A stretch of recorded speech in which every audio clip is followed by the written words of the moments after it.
This sweetheart is named Honey, and this is her roadmap to success. Now, she's a puppy, and I think really the big problem that we had more than anything else was that she really just didn't have any rules and structure. And I think she's just been pushing the boundaries to get away with what she wants to get away with. But because the humans didn't have any rules, they weren't consistently correcting her, and that led to some confusion. So over the course of the session, we went over a number of things to help the dog respect the humans a little bit more. One of the ways that I like to achieve this is by giving the dog rules, boundaries, and limits and consistently enforcing them. It's important to remember that you have a window of 3 seconds to correct or reward your dog for them to understand what it is you're correcting or rewarding them for. Sit. Sit. Now, my delivery there was about 1/3 of a second. Most people take like a second or two, but the faster you get the treat in the dog's mouth, the more effective it is. Now, I wanted the guardians to stop petting the dog for no reason or when the dog demands it. Instead, I'd like the guardians to actually start petting with a purpose. So we're going to ask the dog to sit or to lie down, and as soon as it sits, and we're petting on its chin like this and say the word sit. Just sit. Not good dog, not good girl, not honey sit, just the command word. After a while, what will happen is Honey's going to come start sitting in front of people and prepaying for attention. And when she does that, we reach over and pet her and say the word sit. Now that leads me to something I call passive training. Anything your dog does, you can train them to do on command by simply rewarding them within 3 seconds of them doing it and assigning a command word. I'd like every time Honey comes to any member of the family, they immediately reach over and pet her and just say, come. Even though we didn't ask her to do it, the end result is still what we're looking for. Every time she sits on her own, we're going to pet her and say the word sit. Every time she comes and lays down on her own, we're going to pet her and say the word chill, or whatever the word is the family wants to use for down. They were using down, but they also say down when we want the dog to get off of the furniture, and dogs get confused when one word has multiple meanings. So I'd like to have a unique word for each command. Now, I also like to give a dog a naughty dog name, so that when we're saying something, the dog's doing something wrong, we use the naughty dog name. That way, when we call the dog, or it's a positive, the dog is very happy and willing to comply. But if they think sometimes I'm hearing my name because I'm getting corrected, and sometimes I'm hearing my name because I'm doing something good, there's a little bit of hesitation. I also noticed that a lot of members of the family were pushing her butt down, and we had a trainer that came in, I guess evidently before me, who kind of said, tell her to do it and then make her do it. I agree with the only saying it once. The more that we say something to a dog, the less we mean it to a dog. But forcing them to do anything, just like humans, if I force somebody to do something, even if it's been their life's pursuit, they're going to resent it. So what I like to do to get dog to sit is just use this hand motion.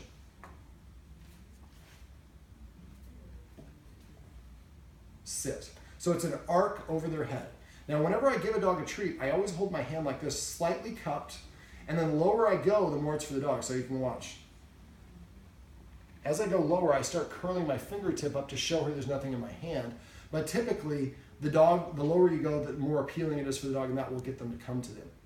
Now, because she's not the best on recall, I'd like the guardians to practice having her recall like I showed them earlier in the session. We're going to do this. When we do this, make sure you have a 45-degree bend in your elbow here. I'm going to keep it facing the dog. I'm just doing this to show the camera. But this way, my forearm is parallel to the floor, so if I want to come, I lower it gets her to come. When she gets in position, I raise it over her head to sit, and then I pet her under her chin, and I say the word sit. Now, after a while, she's just going to sit on her own. Then we don't have to raise it up. We just do that. We just would go straight to tickling her. Now, remember, if you come home and the dog jumps up on you and you pet the dog, you're saying, thank you for jumping up on me. Please do it again. Whether you intend to or not, that's what you're telling your dog. So it's important, all the members of the family, when they come home, if she's excited, walk by her. Don't even pay her any mind. As soon as she returns to this calm energy, I reach over to pet her. If she starts jumping up or lunging, I pull my arm back and I walk away. She has to understand the only way that I'm going to engage with her is by being calm. Now, calm is not happy. A lot of people get confused between the two. It's important to understand there's a distinction between them. I just made a hissing sound there, and that's the first of our escalating consequences we're going to use to disagree with the dog.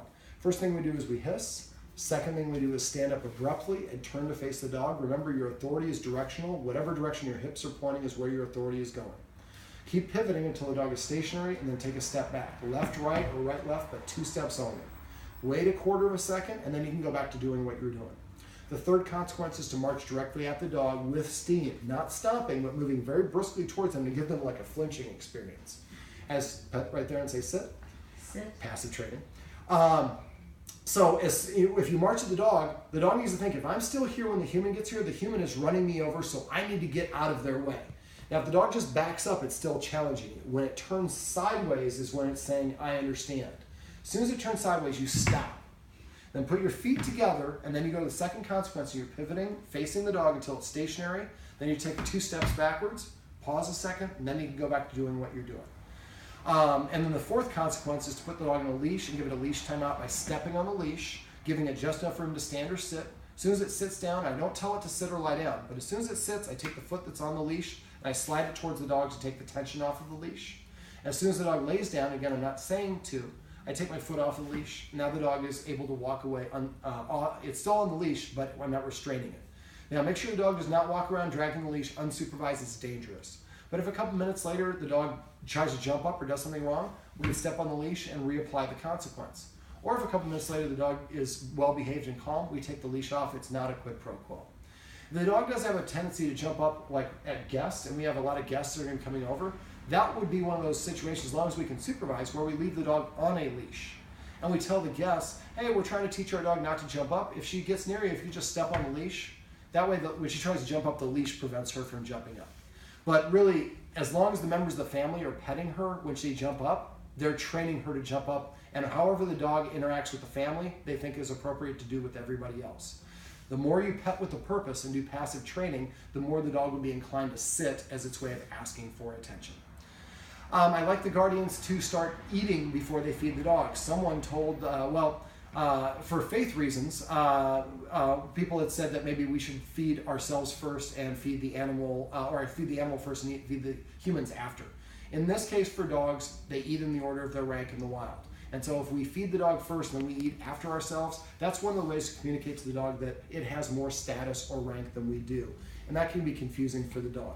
So make sure that the dog is we're feeding the dog after we eat. Now, if we're going to eat later on or go out to eat, we can just put food in the bowl, don't let the dog eat it, then take a chip or a piece of bread, eat it in 5 or more bites, then give the dog permission to eat. And if the dog takes a couple bites and walks away from the bowl, I pick up the bowl, I dump the empty food out of the bowl, and I put the empty bowl back down. Dog can't graze, because then it's eating whatever it wants. As soon as it walks away, it's saying, I'm not hungry. Well, then you dump the food. They always come back and lick the empty bowl. Don't feed them again until the next meal.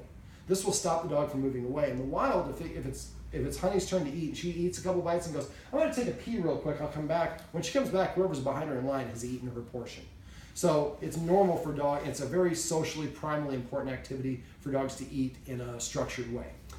Let's see what else. I'd like the guardians to practice, let me see. Well, we went over the video for the kitchen for the countersurfing. Because she's a sensitive dog, I think just the MacGyver version of the technique that I went over should stop her from doing it. If we need to, though, we could put her in the other room or put her, stage it, put something on the counter, and then have our camera facing it and watch from a tablet in the next room. As soon as she kind of shows interest, race into the room and hiss at her. Really race in, though, and really sell her to get her to move away.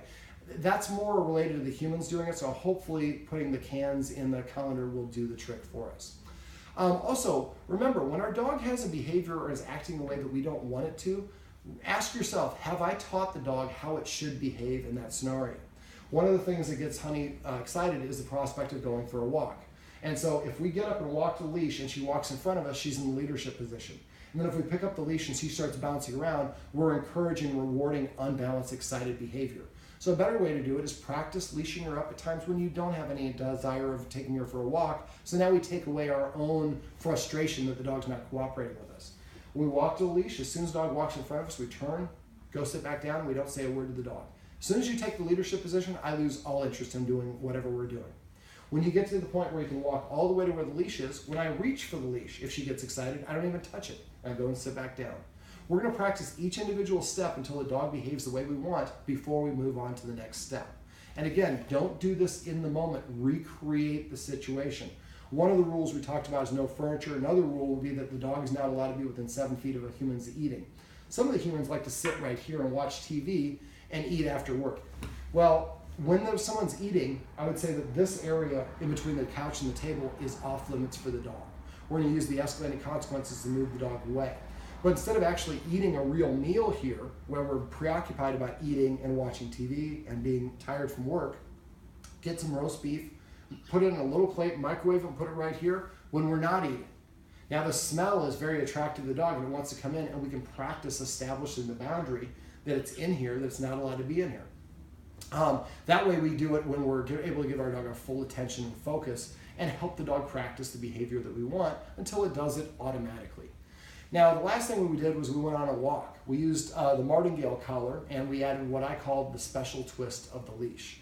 Now, if the guardians forget how to do that, they can always reach out to me directly, as well as any other questions they have. I always am there to support my clients. The 4 rules for structured walking. Before we do that, when you're going down the stairs, if the dog stops suddenly every once in a while, so the dog understands they can't race ahead of you. I did it a couple times when it steps down. The dog started checking in with me every time before I even stopped. Now the dog's watching me on the walk as opposed to me having to watch the dog. When we get outside, remember there's 4 rules for a structured walk. One won't really apply for her because she isn't marked. But the rule number 1 is she needs to stay on the right side for everyone. This way she knows when I'm walking with any human, my place to be is right here. We want her front shoulder aligned with my hip. If she gets too far in front, then I pull up, which is the way to correct a very quick pop or jerk up, and then immediately relax. Don't leave tension on the line. But if she gets too far in front and I pull up, I'm still pulling back, and that's going to cause her to pull forward. So make sure before she gets out of position, we do a quick correction and relax the leash. If she lags behind, we let our arm go dead and keep walking, and let the rig do the pulling for us. Don't pull from behind. Rule number 2, keep your arm nice and relaxed. If you're walking the dog and you're starting to hold the leash back like this, you're putting tension on the leash. Or if you're holding it like this, you're putting tension on the leash. Your arm needs to be loose like a noodle. Rule number 3, no stopping and sniffing. A dog's nose controls 60% of their brain, and dogs cannot multitask. So if a dog stops to sniff something and we stop, it told us what to do. They can, just like we do window shopping, they can do drive-by sniffing. So they can sniff it as they're going. But if they stop and you stop for them, they're driving. Now, if you really want to let your dog sniff, and to say your dog can't sniff would be cruel. I don't want to say that that's the case. But maybe what we do is we do the structured walk for a week or 2. And after a week or 2, the dog is much better behaved. Maybe the last quarter of the walk, we undo the leash and we let the dog sniff around and have something that's a little bit more fun for them. Just like kids, you have to eat your dinner and then you can have your pudding for dessert if you eat your dinner. You do your work and then you can have the reward afterwards. I'd like to have the guardians also bring around some of the high-value treats with them, a meat-based treat that has a strong aroma. Maybe get one of these little contraptions so they can actually have the treats handy without having to have pockets. And then every time, maybe in between each driveway, we stop suddenly, tell the dog to sit. When it sits, we pop the treat in its mouth, and then continue walking. By doing this when there's no other dogs or people around, we get the dog accustomed to just, whenever the human stops, if I sit down, I get a treat. After enough repetition of that, and that's why I like to do it in between every driveway, after a while you stop, the dog just automatically sits. And even if you start going a couple of times without a treat, the dog still continues doing that behavior, and it's watching you on the walk to see, is this, oh, she about to stop? No, she didn't stop. Oh, she stopped. Sit. Let me get that treat. All right, I'm sure I'm probably leaving out some pieces, but the guardians can always reach out to me. Oh, the leadership exercise. I call that a leadership exercise. So if you go to doggarmproblems.com, up at the top it says Dog Training Tips. Click on that link. On the right side of the page, for you it'll be over here, it's going to be a search box. And just type in leadership exercise. I've done this with a lot of different clients. I've walked the guardians through it. They're pretty good with it, but if they want to watch somebody else or they forget the rules, make sure you go over that as well. It's just another way to help the guardians practice the escalating consequences and help the dog develop a little bit more control, respect for the humans, and understand just because a tasty piece of meat is on the floor, it doesn't mean I can get it. All right, that's the roadmap to success for Honey. Remember, everything you do trains your dog, only sometimes you mean it.